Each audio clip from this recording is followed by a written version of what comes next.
G'day! In this video, we're going to preview the Scourge of Ghyran rules for the Stormcast Eternals. The Scourge of Ghyran campaign is offering each faction a series of seasonal rules which will be match play legal for the next General's Handbook, season 2025-26. Stormcast specifically will be gaining 3 new heroic traits, 3 new artifacts, as well as an alternative Warscroll for Iridan the Witness.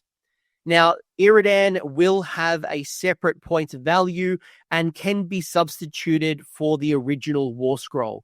Now, if you are using an Army of Renown, you absolutely can bring this Scourge of Ghyran Iridan into it, but you couldn't include it if there was a Regiment of Renown in the future. So let's get straight into these rules and talk a bit about what you're going to be getting and what you can start building towards in the next season. Starting off with Stormcast Eternals, 3 new heroic traits. I'm sure these are going to shake up the list building. You've got your legendary tenacity that's going to help you keep an important hero from being slain for the first time. On a 3-up, you get to keep that slain hero on the battlefield with D3 health remaining. This is obviously a great way to keep around an important hero, say your Lord Relictor, your Lord Arcanum, your Knight Vexillor, or even something like the Lord Celestin on Stardrake to keep them on the table a little bit longer, as long as you can roll a 3-up. Hour of Glory is easily my favorite trait because we know the power of their finest hour ability. It's going to give you that +1 to wound and +1 to your save roll. And we know that in your current list, you could only ever give that boost once per unit per game. Obviously, you could cycle through your units, but there would be only so many hammers and so many units that you really wanted to maximize it with. Well, I guess now you can keep boosting up that Lord Celestin on Stardrake or another particular hero that wants to go in and smash and bash. And they'll also gain a +5 to their control score, in addition to being able to use Hour of Glory multiple times. This heroic trait is straight fire. I think this is going to become the #1 trait, but we still do have a third one, which is Intense Petty. This can be used to debuff your enemy priests and wizards. Pick one that's within 18 inches of the target, roll that 3-up, and you'll be subtracting 1 from casting rolls and chanting rolls. This could really hurt your enemy who's relying on that critical spell or prayer to go off, and it's going to be a wonderful little addition when you look at existing penalties like Magical Intervention that's already giving you that -1 to casting and chanting if you use the command point. Bonus cool point if you use this is you might put it on a Knight Arcanum, get them zipping around on the DS, and just generally annoying your opponent with that debuff with a super mobile wizard sitting with an artifact. If you don't like any of these 3, the Shock and Awe, Staunch Defender, and Envoy of the Heavens are still available, but I think it's going to be pretty hard to walk past Hour of Glory, in my opinion, but maybe you'll tell me a little different.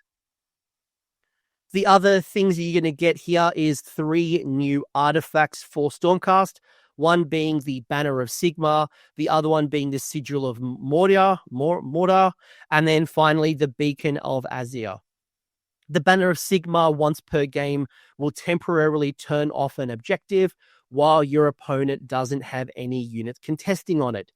Now, you'll remember, games that you've played in the past where opponents will often tag that home objective or race onto a flank objective and then move their units off, tag and go, you might hear the language. But with this, Stormcast players can punish that player using the Banner of Sigmar to then turn off or remove the being contesting, and then they're going to have to either give up the objective or change and move their army back onto the objective, or maybe in fear of this particular artifact, they'll keep something sitting on the objective because it's critical for scoring a tactic or objective control. You kind of get it, but this is going to be a really nice punishing little ability that some people are going to absolutely love.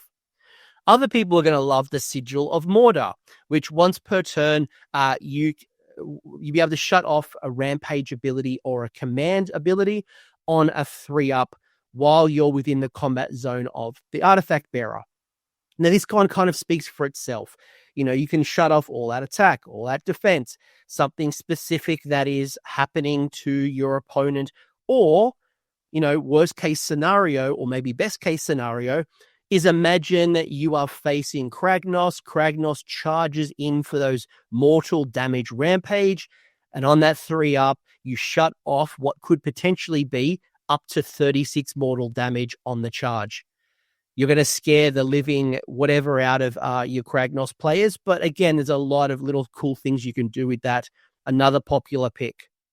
The third one is the Beacon of Azir, which is going to bring a little bit of a techless to your priests or your wizards.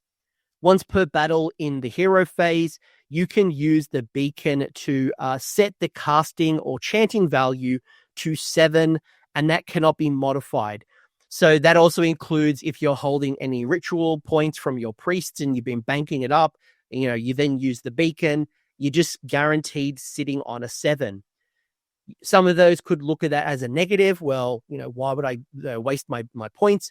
On the other hand, you could look at this as one, there's that critical spell that you want to get off in turn 1, or maybe a critical prayer you want to get off in turn 1. It's a great way to get around magical intervention, which is, obviously going to have that punishing ability. And it's also a great way to almost have like a get out of jail free card where you got a critical spell, maybe even late in the game, you want to use a translocate and you really want it to get off. At least you've guaranteed the 7. Yes, the opponent can still unbind, but at least you know that you're not going to fail it. It's now reliant on your opponent and unbinding. So again, or at least in the priest section, doesn't matter. Do your priest things. And we know that the priest prayers are good, if not better, than the spells. I've never been a big fan of the spells. It's always been the prayers for me in Stormcast. Finally, you have an alternative Warscroll for Iridan the Witness. If you like the existing Warscroll and it's working for you, great, you do you. You keep playing with that Warscroll. No one is going to stop you from using it. But if you're someone like me who hasn't been that impressed with the Warscroll and it does things that I don't really need, you may find value in the Scourge of Ghyran version. It is going to be match play legal, as I mentioned, for the upcoming General's Handbook, FY25-26. Now, I do prefer this version, and I'll explain why. The Talon melee attack does switch from crit 2 hits to +1 damage on the charge. Iridan has gained a base 6-up ward, which I think is important. The abilities have changed a little bit, and you have gained a new prayer. Instead of offering a D3 heal and a 6-up ward off the back of the prayer, you're going to be adding +1 rend to the Ruination Chamber's melee weapons. Or if you get a 7+, you would get 2 units who could get the +1 rend. This is going to be tasty when you apply this on prosecutors or reclusions. Obviously, it's melee, so you're not going to be able to shoot with the prosecutors and get the extra rend. You can still shoot, it's just you don't get the extra rend, but it's going to be really nice to be able to get that 3d6 charge with the prosecutors, get the extra rend, go in and absolutely slap about.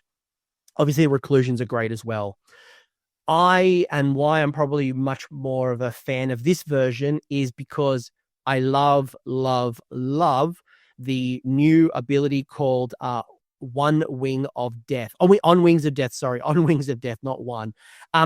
Now, it's a rampage that reminds me a lot of the Mega Gargant suplex, and I love to suplex.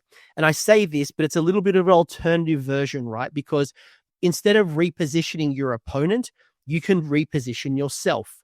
On a 3-up, you can use it to get your Iridan into a much more advantageous position. You could potentially bait or incentivize more friendly units to be in combat, especially if the opponent is going to pile in. You could potentially use it to steal an objective. There's so many ways you can use this particular rule. And if the opponent charged you, you are then going to be able to apply a -1 to hit penalty thanks to the wrong footing and the speed of Iridan and the bird.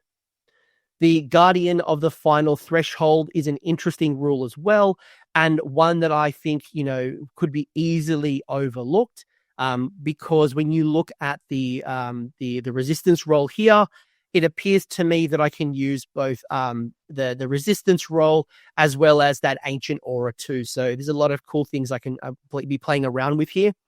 And look, the Scourge of Ghyran version of this, I think, is much more what I expected it to look like. And I think it's worth considering if you're building into that Ruination Chamber kind of thing. It may not take off your Krondys or Karazai, or maybe you're getting a little board of a big dragon and you need that centerpiece model. But I think for Ruination people who are looking for that kind of hero, I think this definitely does play a little more into the style that you want to play. So overall, when it comes to these Stormcast rules, I am excited as a Stormcast player, because I like the new heroic traits, I like the new artifacts, and I like the alternative take on Iridan. The traits and artifacts I found in the index and even the battle tome have been boring. There's always a clear winner when it comes to list building. Cough, Mirror Shield. Although I think Hour of Glory does risk becoming the trait, and I wonder if we're going to swap out our Krondys and Karazais for that Celestant Star Drake, because similar points value, multiple finest hours. It's going to be a very popular build, I think, at least. I can see the Banner of Sigma being a popular choice, and I think the Sigil of Moria as well could really challenge the throne for Mirror Shield, which seems to be the most popular artifact, at least in Stormcast. If you are a smash and bash kind of player, I think the Sigil is going to, the Sigil is going to play nicely.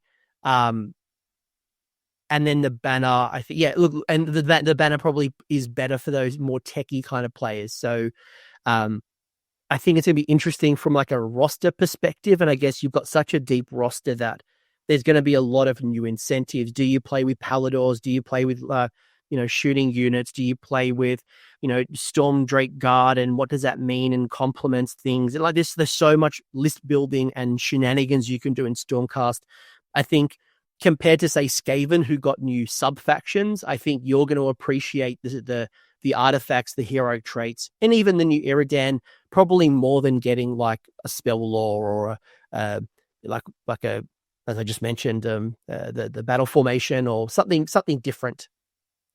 If you want a theory craft and list build, I'd love to hear what you're thinking and jump into the AOS Discord server. We do have a dedicated space for all of our factions. I'm sure as these rules drop, you'll be excited and talking about the combinations and the synergies and what works.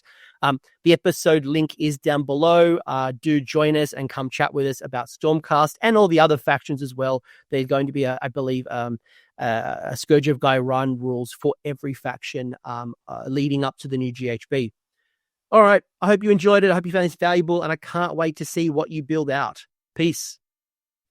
Thanks for hanging around until the end. I hope you enjoyed that video and you walked away with a few new ideas. Now, if you did, I would love it if you pressed like on the video, as well as left me a comment with your thoughts. The conversation will continue over on Discord, and the link is down below in the episode description. I also want to give a massive shout out to the AOS Coach patrons and YouTube members who are supporting the channel and the growth that you're seeing here. So cheers, you are all bloody legends. And until next time, don't roll a double one on a spellcast.